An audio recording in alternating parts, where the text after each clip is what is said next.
Times of hope, it has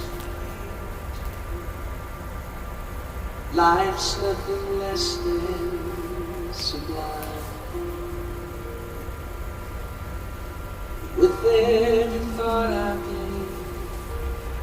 take, every last breath I take, may I be gracious and kind.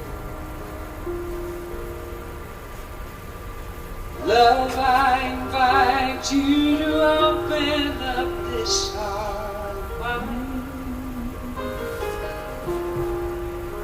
Love, cover me, light any darkness. Love, cover me, right every wrong.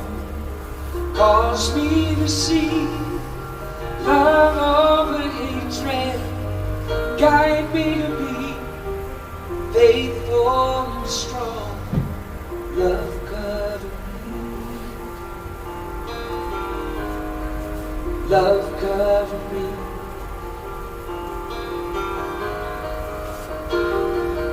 Kindness wash over me. Make me a symphony. Play every note you can find. Make me reverberate, gently deactivate, slow the flow out of my mind. Find me a melody, dancing at my anthem beat. Love, cover me, light any darkness. Love, cover me, right every wrong. Cause me to see love over hatred. Guide me to be faithful and strong. Love, cover me. Love, cover me.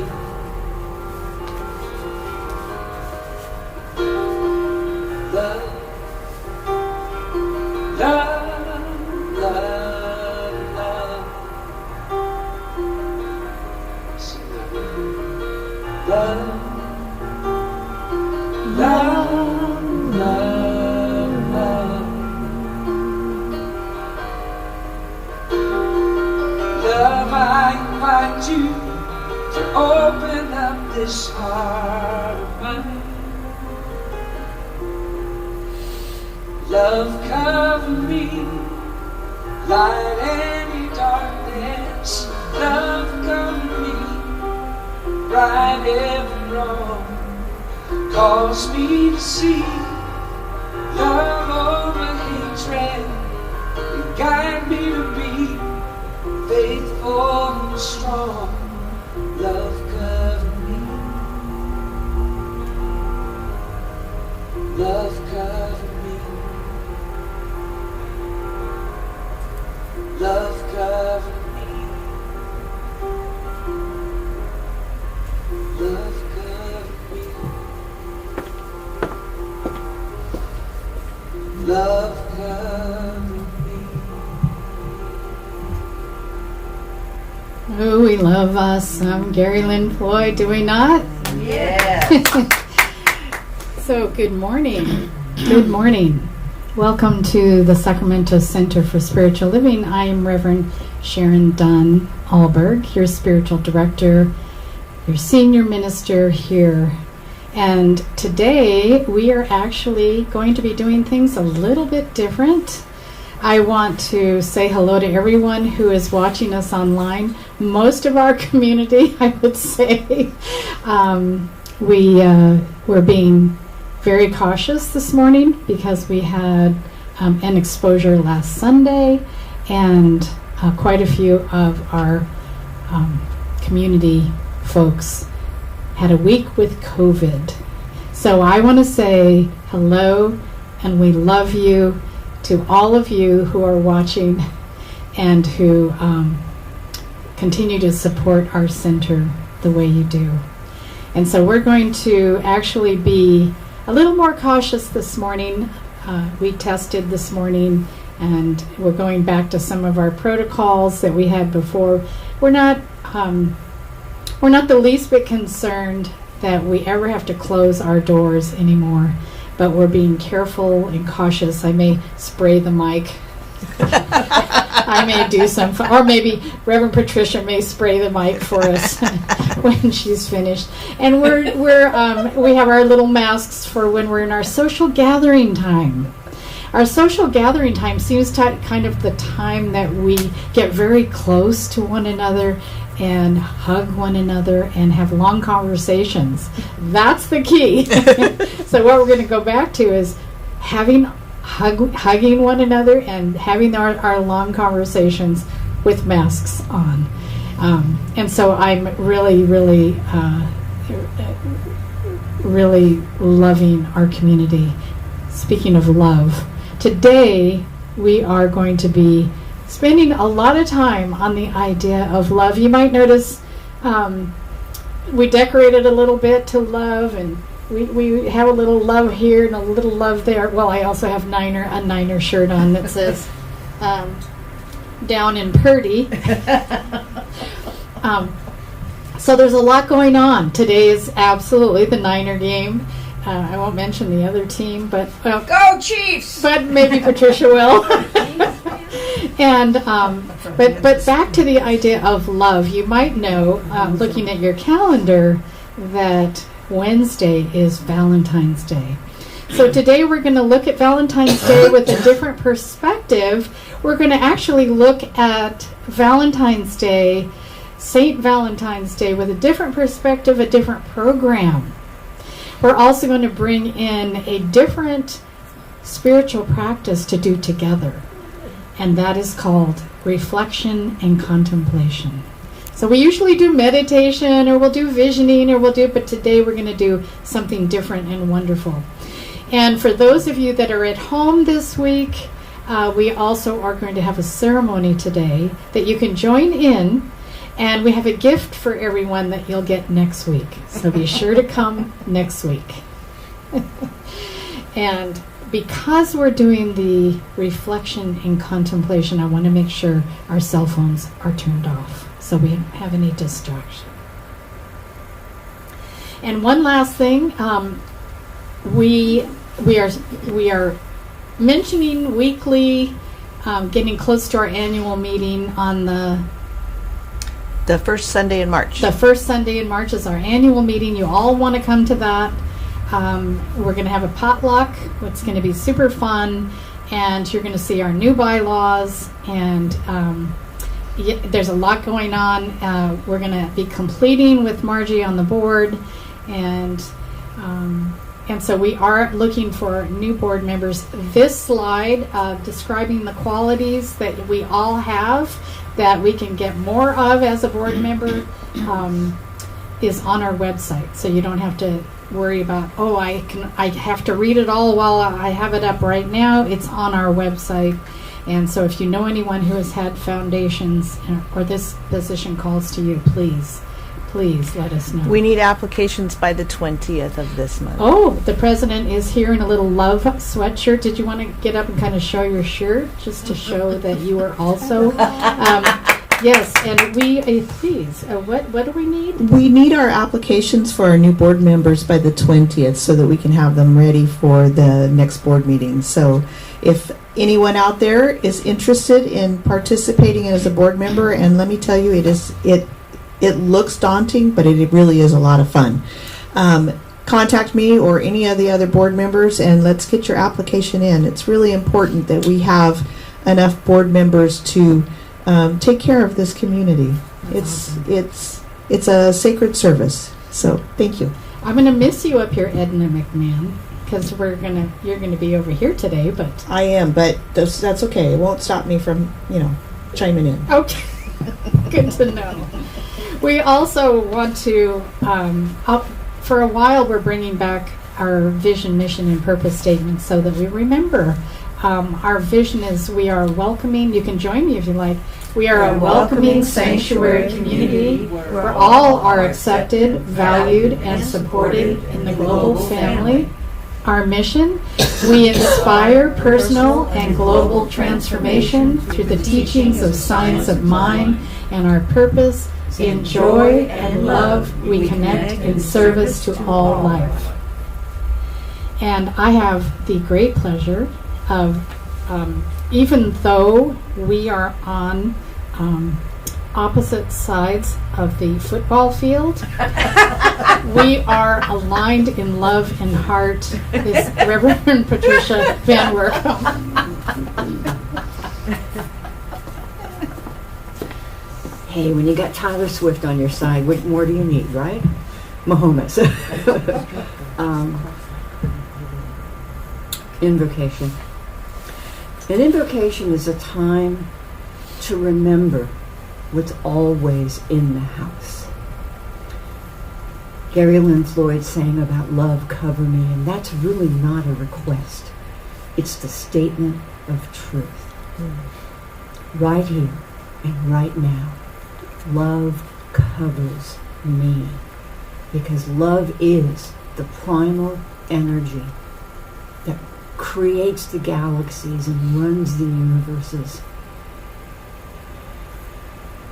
It is that which has always been, always will be, and is fully present right here and right now in each and every one of its creations. And Spirit, love, God, whatever you want to call it, simply takes absolute joy in the expressions of the forms it has created, the life it has created. Each and every one of us, and as a community, we are an expression of that joy, of that love. So as we gather this morning,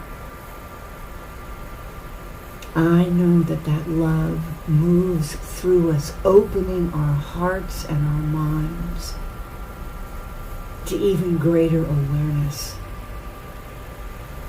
And we carry that with us. We live that into meaning, into action. We are love in action. All of us as a community, everything that came together to create this morning is love moving in our lives. And so it is. And it is my absolute delight and pleasure to introduce my partner in crime, who is our local poet, our poet on staff, Doug VanWoerkom. And are you going to be doing your own poem today? I'll be doing some Hafiz first, and then later some do one of mine.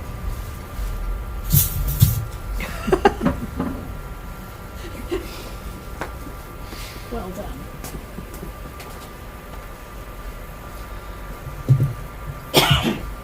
Good morning, everyone. Good morning. So I have two poems to share with you this morning by Hafiz, a 14th century Sufi mystical poet. They're out of the Daniel Ladinsky book called The Gift of Hafiz Poems. Hafiz calls to us through his poetry from somewhere deep in the heart, encouraging us to join him there. He doesn't hide from the fact that there's some suffering and pain in this world, but his poetry offers us a way through to healing. This is called Like a Life-Giving Sun.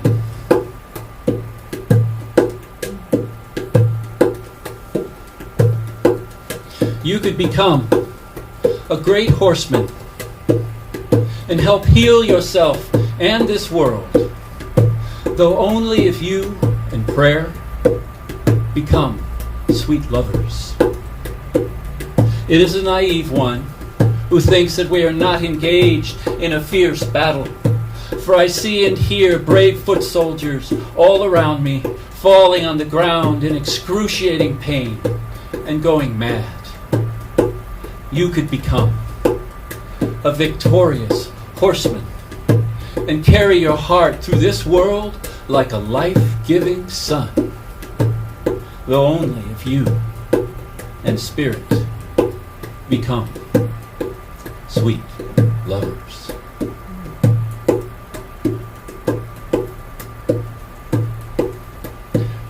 And the other one,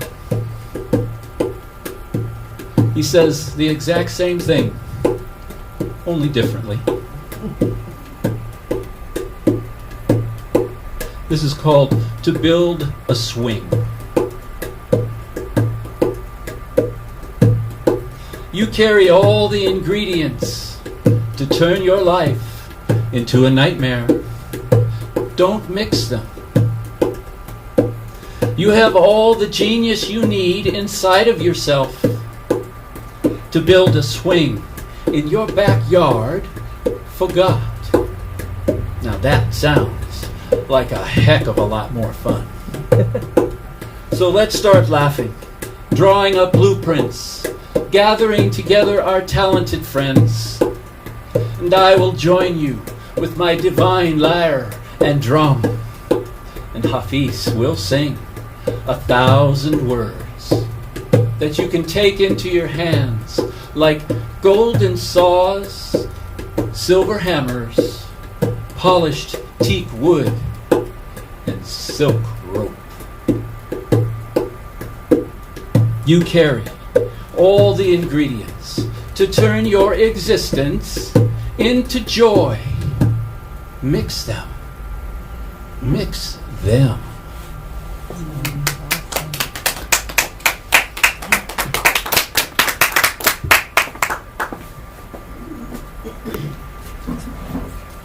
Thank you so much. Better? Mm-hmm. Good. I'm very excited about this part as well.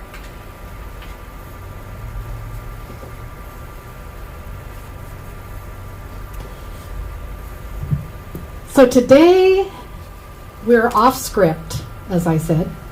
We're very much going to be off script, and I'm going to introduce an idea of sologamy. Anyone heard of it? No. Me neither.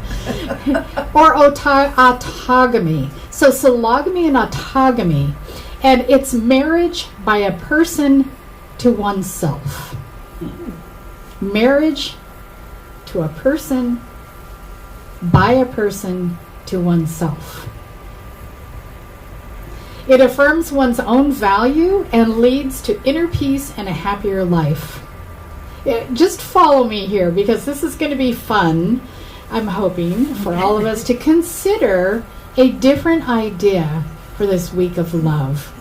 Critics argue that the practice is not legally binding, so what, right? Unlike traditional marriage, as well as rooted in narcissism and self-aggrandizement. What does that mean? So, who's narcissist? Narcissists. Well, we all, call people we don't like narcissists, right?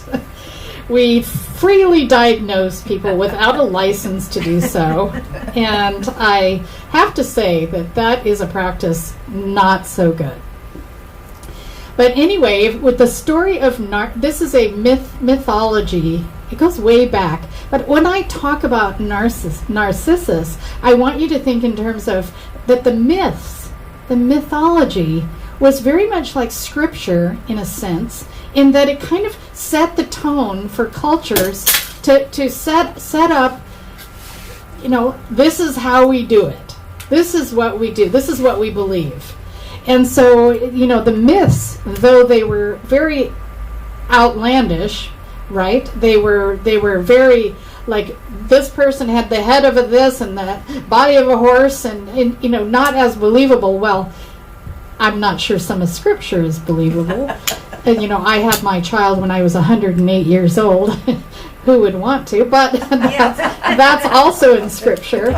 So anyway, Narcissus finds a pool of water and leaning down to drink sees the reflection as beautiful as a marble statue. Now, Narcissus was absolutely beautiful. No doubt about that. He did not realize it was his own reflection and fell deeply in love with it, as if it were someone else. Are we understanding where this idea of why would you marry yourself? That sounds a little narcissistic. No, we're not gonna connect those two, but we're gonna define both so that we can be absolutely clear what we're doing today. So unable to leave the allure of the image, he has no concern about anything around him, nor does he eat or sleep. He just stares at himself in the pool. So eventually he realizes his love cannot be reciprocated. Duh. I don't know how many weeks that took. And he melts away from his passionate fire burning inside of him, and he dies gazing at his own reflection, and he turns into a gold and white flower. Now, again, this is extraordinary. I'll leave you with that. So, sologamy, on the other hand, is not to be looked at in that way. Today, we're going to do a deep dive into following our heart. You might see our little tchotchke there, and self-love. So self-love and narcissism is not the same. So sologamy encourages an attitude of love and respect towards who? Towards oneself. A commitment to be there for yourself. A commitment to self-love. And I love these two. I actually wrote this. But I love these two. I had to add in self-respect and self-acceptance. You know, if you can think and be with me today about following your heart as the action step, and before that, backed by self-love, self-respect, and self-acceptance. They're different.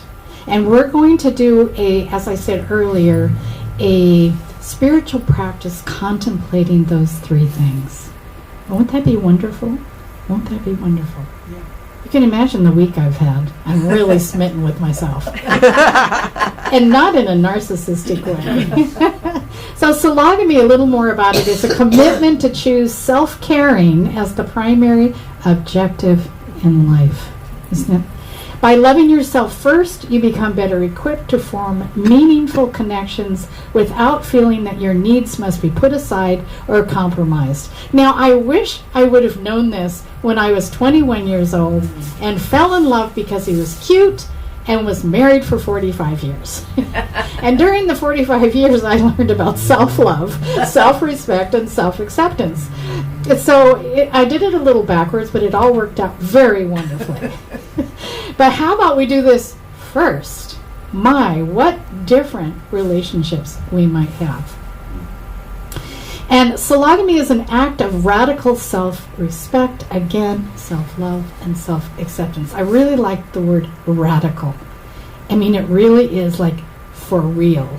Like I commit to this, which is what our ceremony in a little while is about. And it improves mental health and increases self-esteem. How many of us would not struggle the least bit with self-esteem issues if we were radically loving ourselves, respecting ourselves, and accepting ourselves? And I'm not talking about accepting just the delicious parts. I'm not talking about just accepting we're brilliant. I'm talking about accepting all of who we are. It's an autonomy confidence builder, meaning this week in particular, when we have Valentine's Day, and we have people that are not coupled, that day can be a huge day of celebration if we're using this particular outlook. And that, I say, is inclusivity. That is inclusion. And it says to us that autonomy confidence builder is to put oneself first and never underestimate our self-worth. Do we always do that? And this, if you can see the behind you, seeing like the airplane where they talk about, put your own oxygen mask on first before you help others. Isn't that kind of the concept we're talking about here today? Passengers are asked to put your own mask on first. And last, sologamy is committing to truly love yourself and as a result, become more emotionally available to accept and understand others. That, of course, is what? The science of mind. That we must do inward if we want to experience outward. And this is developing a sense of self-worth as opposed to insecurity, allows you even greater capacity for human connection. I don't know if you've ever had a moment of insecurity.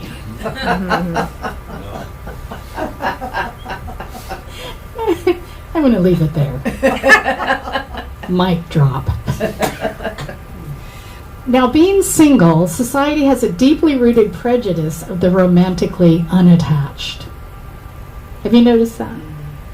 Women get the brunt of the stigma surrounding being single. Bachelors are eligible bachelors, and spinsters are crazy old cat ladies. I'm just bringing attention to something that I've been researching all week long. Old and young people alike are increasingly isolated.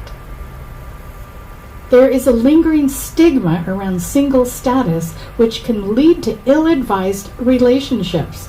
I gotta have a relationship, so I'll just take anybody. Being single is a visible lifestyle option, whether this is for a short period of time, or during several stages in your life, or for most of your adult years. I have been blessed with it all. I had a long relationship, a long marriage. I became a widow. I spent 5 years experiencing myself. Wow, that was unbelievably wonderful. I took a long 30-week course with Dr. David Bruner to dive deep into who is Sharon and what are her dreams, and does she still have any, and is she still allowed to at her age? And then I met Larry. So it's just a beautiful life. It doesn't have to be any one way. And if you're part of a couple, it is liberating to seek solitude. Is it not? To seek solitude and enjoy your own company. Even going on retreat, taking yourself on holiday, taking yourself on a date. Then you get to go wherever you want and eat whatever you want. Sologamy doesn't mean you're rejecting other meaningful relationships. It has nothing to do with other relationships, except the one with oneself. I just love this idea. And sologamy combats loneliness. And the reason it does is because it switches a mindset. Instead of thinking there's something missing or I need something, and what is I need something? That assures that something's missing. We don't need anything. We have everything right here within us. I just think that's marvelous. So self-marriage won't always be roses. You're always changing and adjusting in your place in the world, and you will let yourself down, and you will behave in a way that you're ashamed of. I mean, I don't know for me, but possibly for you. Just because you're married to yourself, it doesn't mean you're some kind of smug saint who can do no wrong. You have vowed to face your disappointments and accept your failures, and the key is to constantly try to improve. And last, for this idea, it's hard work sometimes, but you are your own best friend, so you will put up with it. I'm glad you're having fun with this, because now is the time where I am actually going to sit down and no one will be here. No one will be up here except you. And this is a time where I'm bringing a spiritual practice called reflection and contemplation. And what is going to happen here is there are going to be some pictures with words for you to contemplate. And I would like very much for us to remain silent during this time. We're going to give you enough time to contemplate the message of each message. Are you with me? Mm-hmm. Yeah. Okay. And this has been created by me for you in love.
How was that?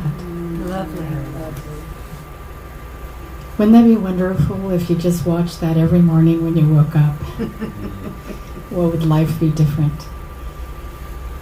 Anyway, thank you so much for indulging in this spiritual practice of silence and contemplation. And you can do that anywhere. You can do that anywhere. You can literally have an idea, an affirmation, a photo, sitting under a tree, in a garden, at the ocean, and contemplate the love that you have for yourself. It's beautiful. Will you do that with me this week? Mm-hmm. So, Ruth, if you could pass out the gift for everyone. Don't open it. You have a gift, and those of you who are watching online, you will have one too, not to worry.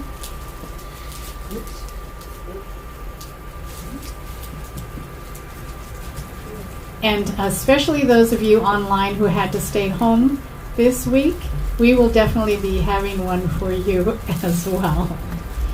And so for this next experiential, if you will, if there were a lot of people in the room, I would ask, and I'm going to ask for the same here, to do what you feel comfortable doing.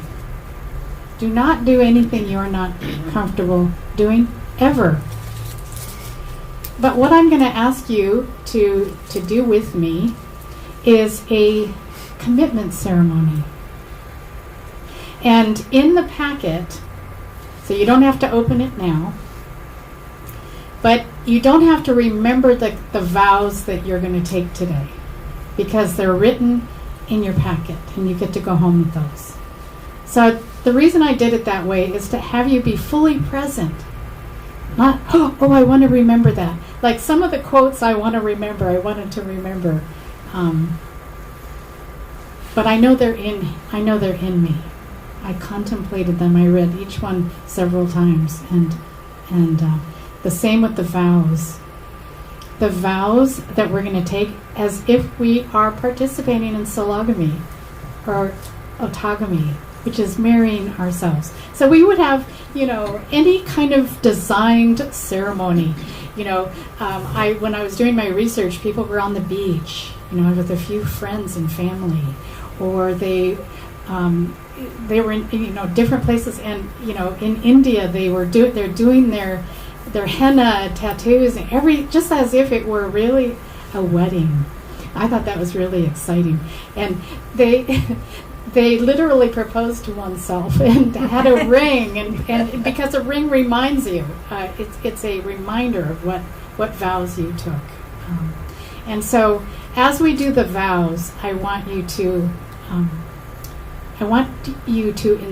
think in terms of making this commitment to self-love, making this commitment to following your heart, making this commitment to self-acceptance, making this commitment to self-love, making this commitment to self-respect.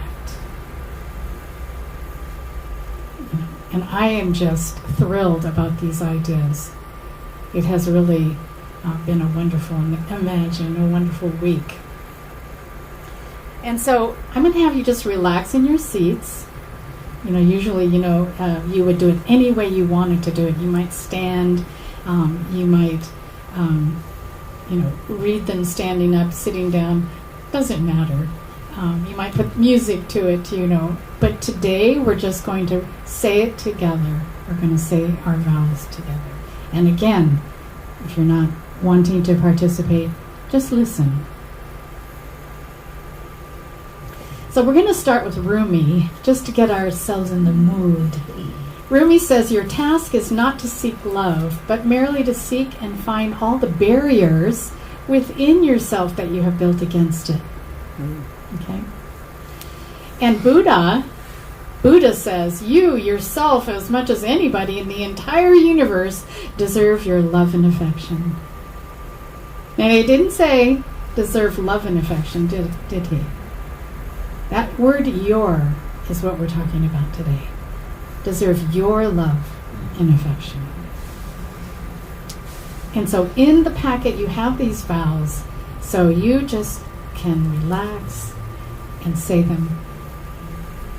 So together I'm going to read the words in italic, and then if you feel like you want to, you would start with me when I get to I vow. Is that clear? Mm-hmm. Okay. So my soul vows, I just love that idea. My soul vows are a commitment to honoring my highest self always, and remembering that seeking love outside myself will never bring fulfillment unless I possess radical, unshakable love for myself. With that knowing, These are my soul vows. Together. I vow to be my beloved always and in all ways. I vow to love myself and care for myself at the deepest possible level in all areas of my life. I vow to love all the places that I have not fully loved myself and befriend the parts of me that need my care instead of my criticism.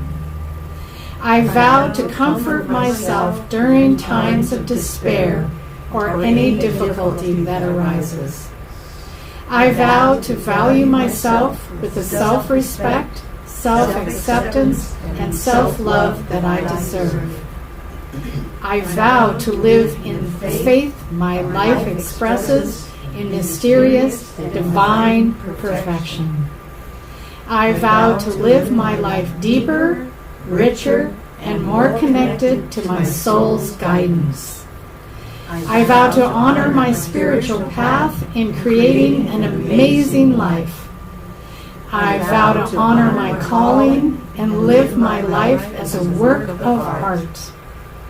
I vow to live my life feeling a deeper sense of purpose and passion for my work in the world. I vow to live from the deepest, cherished vision for my life. I vow to make this world a better place by following my heart. I vow to never settle or abandon myself in other relationships, choosing instead to attract loving people to spend my time with. I vow to give myself the love and affection that I deserve. I vow to live my life beyond my wildest dreams. These vows are my deepest commitment to love, cherish, and deeply care for all parts of myself, for better or worse, in sickness and in health, until my time on the planet comes to an end. And so it is. And so it is. And now we get to have Doug.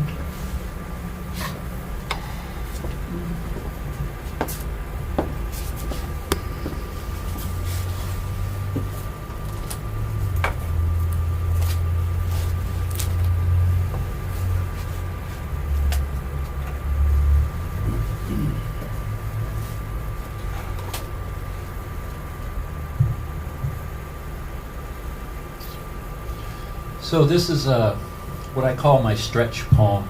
You know, that idea where you consciously step into something that you know is going to push you into an uncomfortable area or pull you out of your boundaries. This is my stretch poem. It was probably the hardest to write and perform. You will find me in the work I do, in every word, sentence, and stanza in the poem. While you're listening, maybe you'll find yourself there too. To be honest, I'm still doing this work. I am a work in progress. And a masterpiece.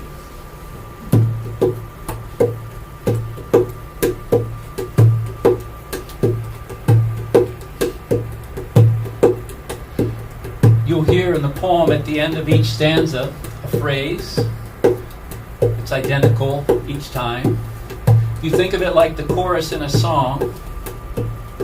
When it comes up, you can join in if you feel so inclined and be a part of the poem. That phrase and the title is, I am no longer swimming against the tide.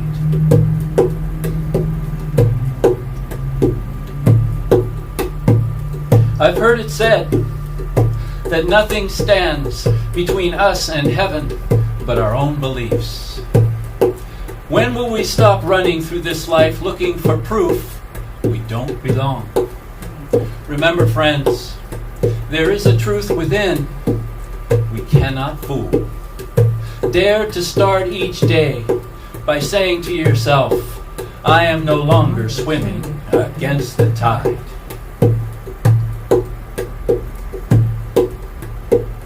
Einstein once said, you can't solve a problem with the same kind of thinking that created it. Now, if this is so, what do we do? There's another saying. Either you're in prayer or you're in chaos. I say, let's pray to always lift ourselves up and then together say out loud, I am no longer swimming against the tide. Isn't it amazing? We are so powerful, we can even destroy our own dreams. When we've spent our whole life saying no, it can be hard finding our way back to yes. But we'll know we're on the right path when we no longer betray ourselves or those around us. Listen, friends, the path of least resistance is through the heart. So let's take that journey together and sing out, I am no longer swimming against the tide.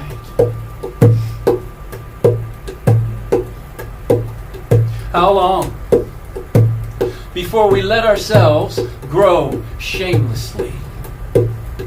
How long before we let ourselves grow shamelessly? Listen carefully when Brene Brown says, learning self-respect is the wildest adventure you will ever take in your life. When that happens, angels will gladly travel halfway across the heavens just to hear us say, I am no longer swimming against the tide.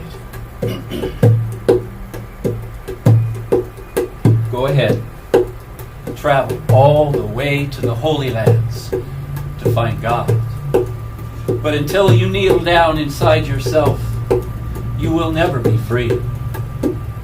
Listen closely when Carl Jung says, the surest way to lose your soul is to believe in a God outside of yourself. So let's all support each other as we turn within and together softly say, I am no longer swimming against the tide. You know, I've wandered through this life for so long, searching here and searching there. Praise the Holy One. I am finally learning now I can trust my own growing spiritual practice. And that's why I can say, let the rains come, and the winds blow, and the tides rise. So what if the world thinks I'm mad? Now, whenever I'm lost in the midst of any storm, I hear singing, and I set out in that direction, calling out along the way for anyone to hear, I am no longer swimming against the tide.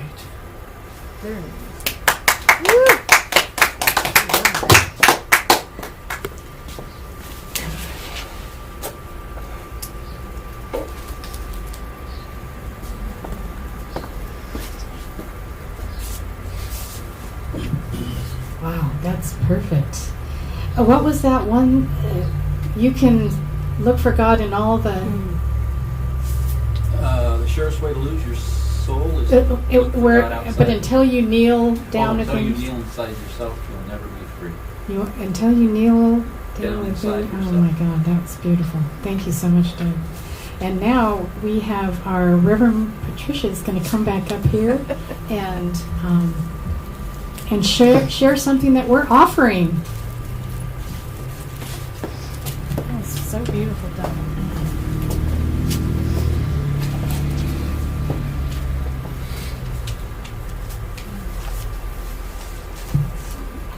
Good morning again.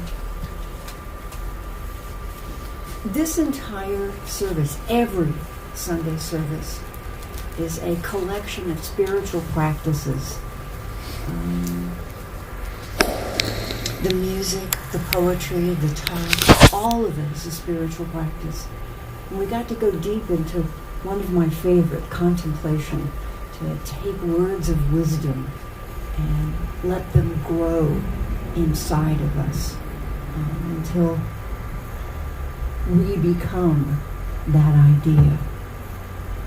And that's truthfully offering part of our service also.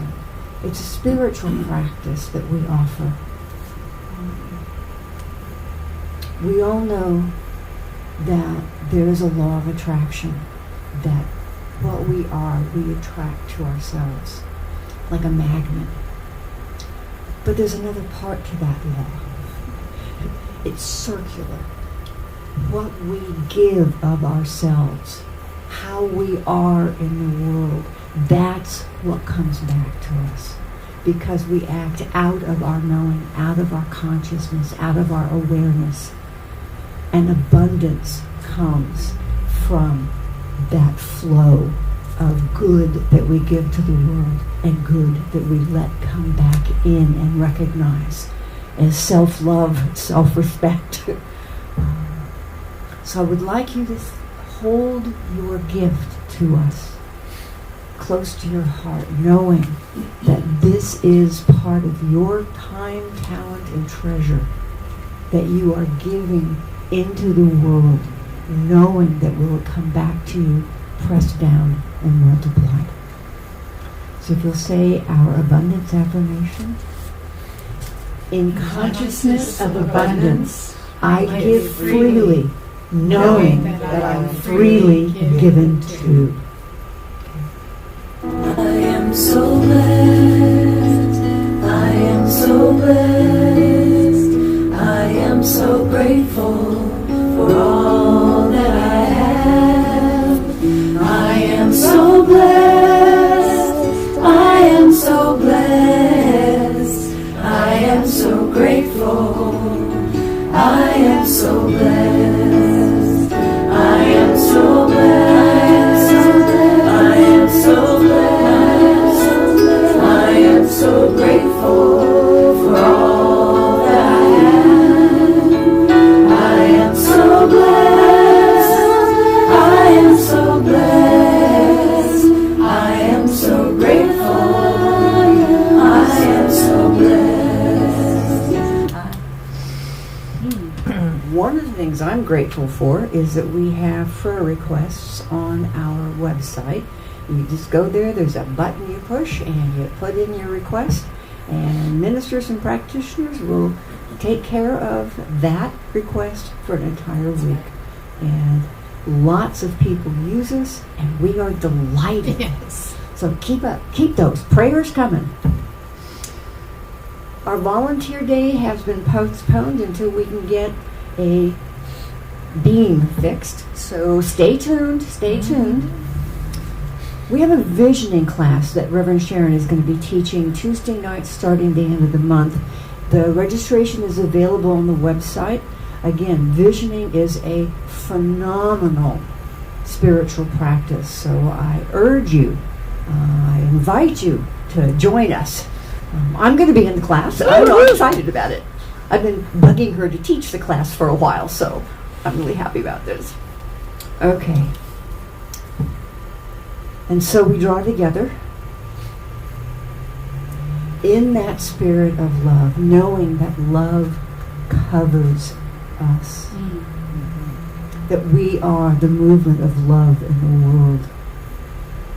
And I recognize that love begins by loving myself so much that you can love yourself so much that love is the only thing that is between us. And I take this knowing out into the world with a sense of utter contentment, because love is all there is. And so it is. And so it is. So if you would join Gary Lynn Floyd again as we end the service. Love be with you. Love be with you. Peace enfold you. Peace enfold you. Spirit lift you. Spirit lift you. Breathe it in. Breathe it in. Truth come through you. Truth come through you. May good flow to you. May good flow to you. Let joy renew you. Let joy renew you till we meet again. Love be with you.